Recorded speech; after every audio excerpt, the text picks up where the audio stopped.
we have a massive game on Wednesday night, and that is West Ham away at the London Stadium. West Ham's Cup final, as you guys all know, and it's going to be a very, very difficult game going away at West Ham. We actually started off our record at the Olympic Stadium very strongly. I think winning our first three, lost our first one, then winning the subsequent three fixtures at the London Stadium, and we seem to be pretty comfortable there. But our last two visits, we lost 2-1, and we lost 1-0 last season. Mikel Antonio with a goal from a corner. Our form in general against West Ham is mixed reading: 1-2, lost 2, and drawn 1 of our last 5 games. However, we have won 2 on the bounce, 1 in the Premier League and 1 in the Carabao Cup against West Ham. Obviously, West Ham have been very busy in the transfer market this summer, outspending Spurs so far. They have spent over 130 million. I think it's around. Let me check the figures on that one. They have spent 163 million according to Transfermarkt, with breaking their transfer record only yesterday with Lucas Paqueta coming through the door. They spent 38 million on him. They spent 32 million on Gianluca Scamacca from Sassuolo, the big striker. They spent 31 million on Nev Aguar from Stade Rennes.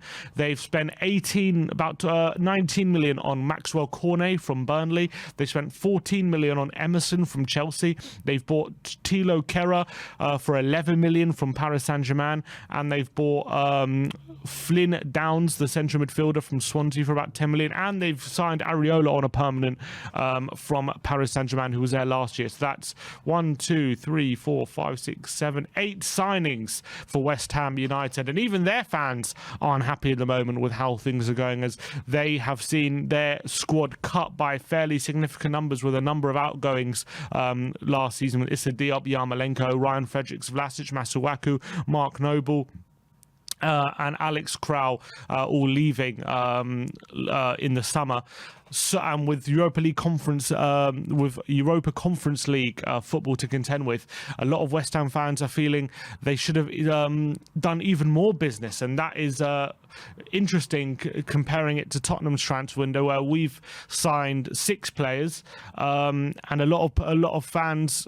Some fans are happy. Some fans think we should be doing a lot more. There's no question we've improved the squad, but comparing it to West Ham, a lot of their fans are not happy with a lot of their transfer business. But looking at their start of the season, they've played 4, lost 3, winning their first game of the season last week against Aston Villa away from home at Villa Park. Pablo Fornals scoring their goal with a deflected effort.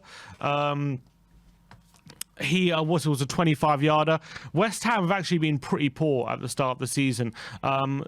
It's a very mixed bag. Obviously, they've actually lost 4 of their last 5. It says they're only scoring 2 in 5, conceding 8. Home form as well, very mixed bag. Haven't won in 5 home games, losing 3, drawing 2, and also away from home, only winning 2 of their last 5, losing 3, conceding 8 goals in their last 5, which is very much un-West Ham. If you're drilling into the expected goals numbers, only Bournemouth have registered less expected goals this season than West Ham. Obviously, they've only scored 1 goal in the first 4-game season. It was a deflected effort as well, like coming last week against Aston Villa in their first win. But more encouragingly, from West Ham's point of view, only 5 teams have conceded more XG. So defensively, they still seem pretty solid at the back. They, although they've conceded a fair amount of goals this season, I think they've conceded 1 to Nottingham Forest. They conceded 2 to Man City. And I can't remember who the other one was, but they lost another game as well. But they did keep a clean sheet last week, a few days ago, against Aston Villa, which obviously might give them the confidence they needed ahead of that London derby, to give them a boost, which would be worrying that they get that confidence boost just before the trip from Spurs to the London Stadium, which is a bit concerning. I would say, in terms of how the team's set up, West Ham are still going to set up to be very defensively solid. They've been playing with a 3 at the back system since the start of the season. Kehrer, Zuma and Ogbonna has been, well, they have been playing with Cresswell on a back three, but he's obviously going to be injured, so he's unlikely to play. So that back three, Kerr has had a mixed start to the season with West Ham, with conceding a penalty on his debut at home to Brighton, which was not a great start from him. Obviously, Soufal and Emerson making the wing backs. Emerson actually getting hauled off at half time on his debut against Aston Villa last week. Rice and Souček likely to start the double pivot, although Lucas Paqueta is obviously the new signing, so he could be making his debut against Spurs on Wednesday night. But obviously Declan Rice now one of the best central midfielders or defensive mids in the Premier League at the moment. And then that front three of Fornals, Bowen and Antonio. Bowen is obviously the main threat with his pace on the counter-attack. Antonio, obviously a big, strong striker. He didn't start last game. Scamacca got the nod, but he didn't have too much of an influence on the game, and I do expect Antonio to come back into it. And Pablo Fornals is one of those players who always has a good game against Spurs and always up for the battle, and he's a good technical player. So looking at that lineup, I do see a very strong defensive unit. It's going to be hard to break them down, especially if they make it a physical battle. I think that as we've seen with their defensive numbers, they're still fairly strong at the moment. They're still looking pretty decent defensively, but it's going forward where they have their issues. And I think looking at their forward line, if they're not getting Bowen involved in the game, they do have very little attacking threat, and that is the truth right now. They're a bit too easily nullified. And I think with Moyes' very much safety-first approach, which has got them very far, Europa League semi-final last season, they got them to 5th place in the Premier League a couple seasons ago. Is it starting to catch up with them? Are they starting to falter a bit with how Moyes likes to set them up? Because although they're very solid, it's almost like they've become too easy to keep out at the moment, and the fact they've only scored 1 goal shows that maybe they need more attacking talent in the squad. Antonio has been struggling for goals for a long time now.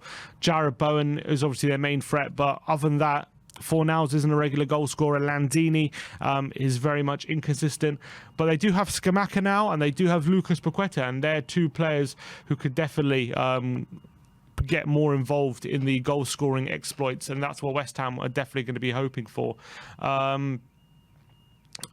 In terms of their ones to watch when it comes to West Ham, obviously Declan Rice is absolutely fantastic player. He's been linked many times to leaving West Ham.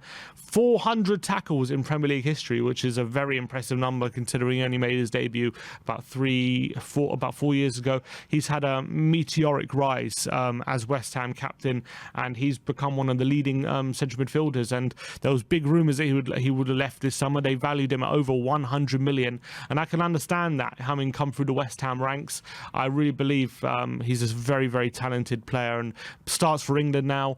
Whether he'll remain at West Ham for the long term remains to be seen, but he is a fine player, and we're going to have a big it's going to be a big ask shackling him, because he's getting more involved in the forward play as well. He's not just a defensive midfielder anymore, he's becoming an all-round midfielder, and that's the most impressive element to his game. His passing is improving, he's really good at driving the ball forward with the ball at his feet, and then obviously defensively he's hard to stop. The question marks obviously with his midfield partner, and then there's obviously Mikel Antonio, top goal scorer last season with 10 goals, and he got 8 assists as well, although 4 goals and 4 assists did come in the first 4 games of last season, and they did dry up quite heavily in the latter part of the season. So whether he's going to be on top form or not, I think a Mikel Antonio who's fully on top of his game can really bully you, and I think that's going to be a big worry. He's a player who, when he backs into you and he holds the ball up, that's when he's at his best. And when they're swinging crosses into the box,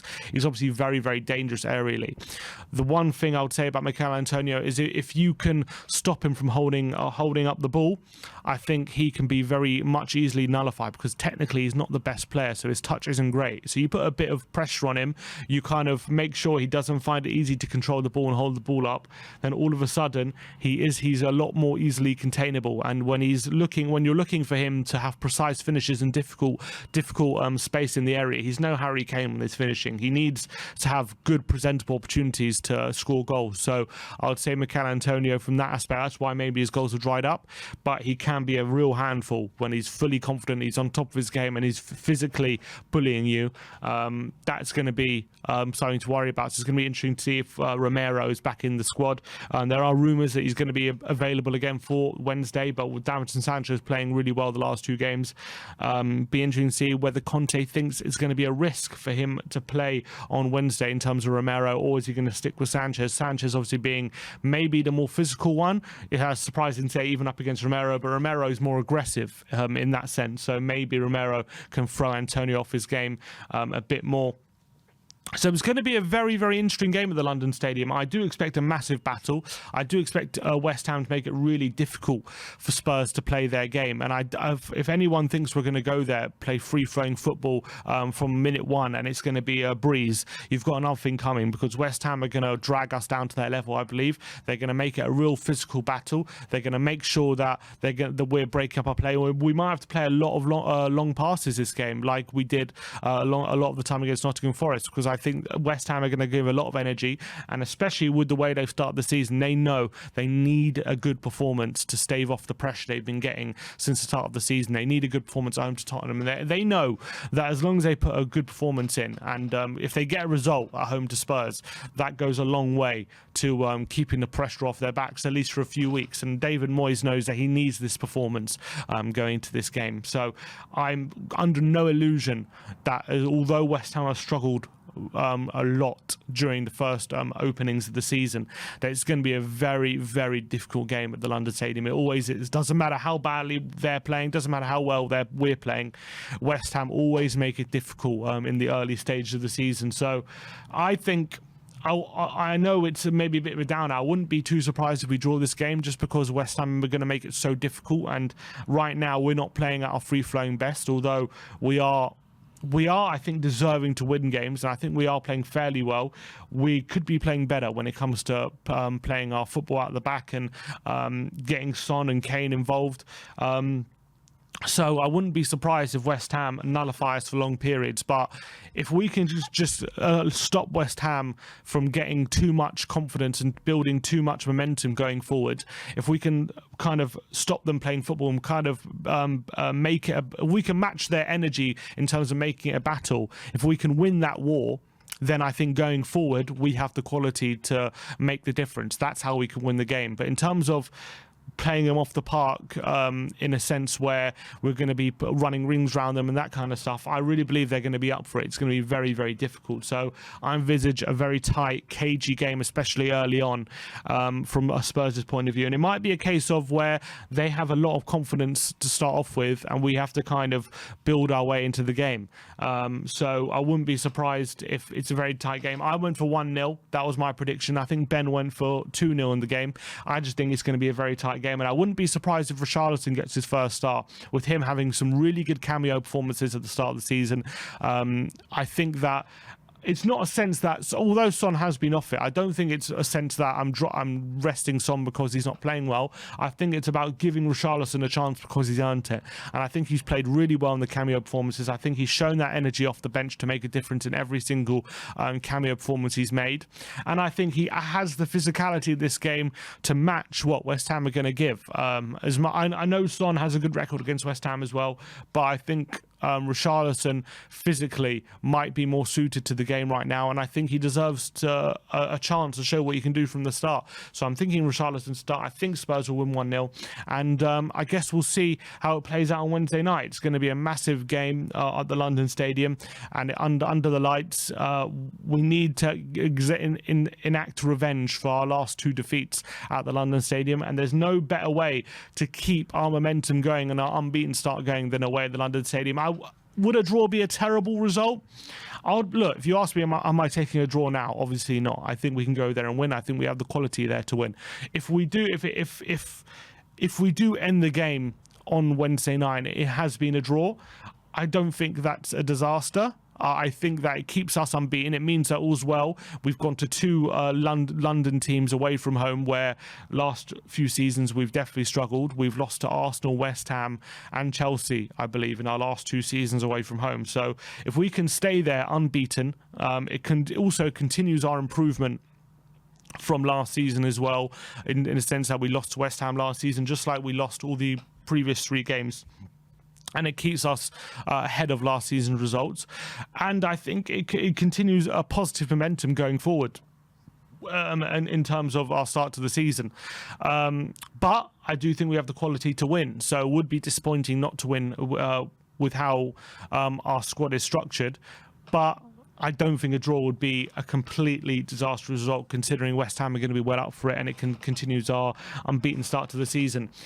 Before we move on, looking at some super chats and looking at some comments, I want to look at Betmate. Obviously, we are partnered this season for every single game week with the Fantasy League Betmate, which is a fantasy betting app. How it works is there's a different fantasy game for every single Premier League game this season, and there's very little stakes, but there is money to be won, and you can put your knowledge to the test by selecting for different Premier League games a different Betmate. It's a 7-a-side game. You can select a different team for every single game, and you can be in to win the prize. There's a £600 guaranteed payout for the West Ham versus Spurs game on Wednesday night, and it's only £5 to play. £600 will be guaranteed. You select 1 goalkeeper, 2 defenders, 2 midfielders and 2 attackers, and a bench as well. Sorry, it's £3 entry to play, and the code is FFWHUTOT.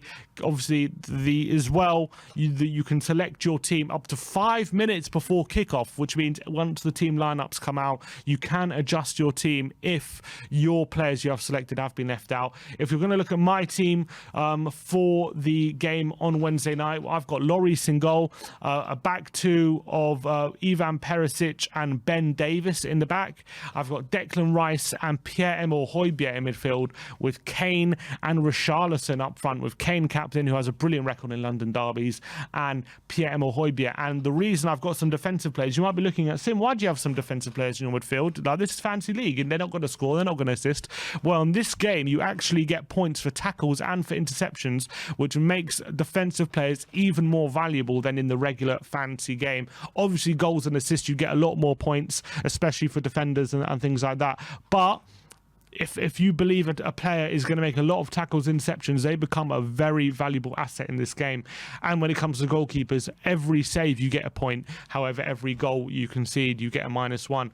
If we look at Ben's team, it's very, very similar. He's got Lloris in goal. He's got Perisic captain, with Emerson in midfield, Kulusevski and Declan Rice Kulusevski and Declan Rice in midfield, with Kane and Richarlison up top.